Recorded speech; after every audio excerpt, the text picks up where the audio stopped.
Merry Christmas, my friends. From our end of the swamp here in Rhodes, from Roz and I, we wish you a very, very, very Merry Christmas and all the best as we're doing this, as we're getting together, all together by ourselves. You might notice I am not stuck in my corner right now. I'm by our little Christmas tree and with the lights and stuff. Roz has let me out for Christmas. Here's some things I've been thinking about. You know, God's intention to bless us with Jesus was part of a much larger intention. God's intention for the whole creation was established at the beginning. No matter what humans did to disrupt that, no matter how the forces of evil and rebellion set that process back, no matter what sort of darkness would come to cover us, God was going to do what he was going to do. Light was going to come into that world, our world, and that light was going to be the Son of God walking among us. On Christmas, we celebrate the festival of the incarnation, the indwelling of God, the gathering in darkness on Christmas Eve and the waking up to Christmas Day is celebrating the light going on for us all, no matter what. You see, God's promises are kept. He is faithful. His love is always breaking in, showing us and our world the way we really are, as valued as those among whom Jesus Christ was born to walk. So we take a break tonight from our normal preoccupations with all of the troubles and problems and losses and things that we are experiencing. We take the time, ease back and visualize deep midnights, shining stars, pilgrims on the road to an unlikely place, meeting unlikely people, doing unlikely things, and the revelation of the mystery that God would care about us.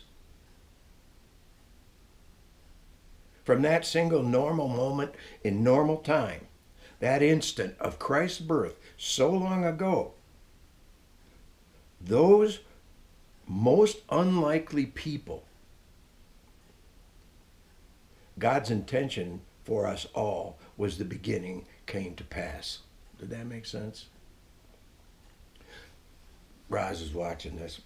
And so we remember the festival of Christmas, not just the manger and a mom and a dad and some animals, but God's loving intention for his whole creation, his faithfulness to his promises from the very beginning. Each year we have one more chance to be amazed and surprised by what Paul calls the surprising worth of knowing Christ as Lord. We have a chance to embrace this goodness, and it is a goodness which is before the beginning and will be after the end, but changes every moment in between. That in this simple, humble, commonplace event of the birth of an infant in a place far away and long ago, an eternal change took place in the entire universe. We are invited to welcome the God who comes to us and who comes to stay. In spite of affliction, in spite of rebellion, in spite of sin, in spite of the imperfect nature of our thoughts and our plans and our actions, in spite of all that, because of the events of this night, we now live in a world graced by the presence of the one who is and who was and who is yet to come.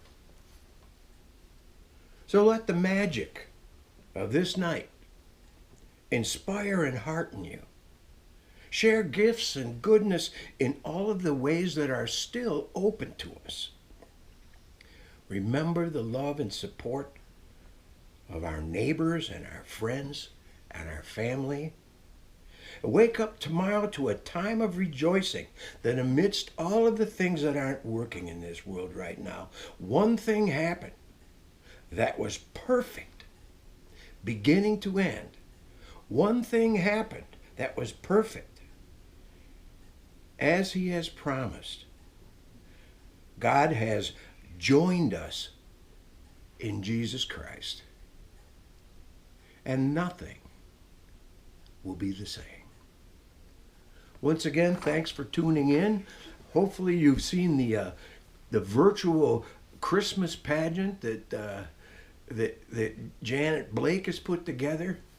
A blessing on your evening and a blessing on your morning. I'll see you next time.